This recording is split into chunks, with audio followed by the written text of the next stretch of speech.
In this experiment, we're going to look at how curdled creamer does some interesting things in a cup of coffee. To do this, we're going to have to use hot, acidic coffee. I use Arabica to do these experiments, and soy creamer works really well because the soy proteins curdle and coagulate, producing low-density kind of tofu particles, flakes, sediments. Some people find this kind of, well, disgusting, disturbing, but it actually doesn't taste bad with soy creamer, and it's good for experiments.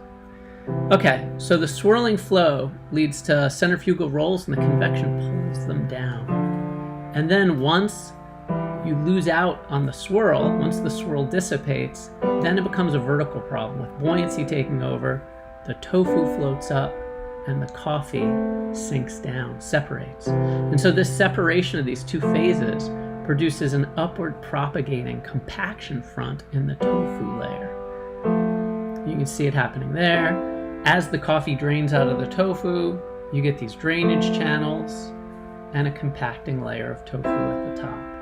Let's see it again in another experiment on another day, different coffee, different creamer, same process. The minute things stop spinning and swirling, it becomes a vertical problem, so you change regimes very cleanly and you compactify your tofu layer.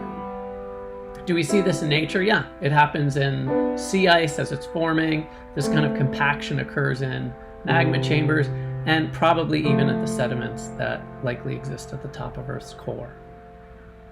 So we can use our cup of coffee once again to essentially understand the entire universe.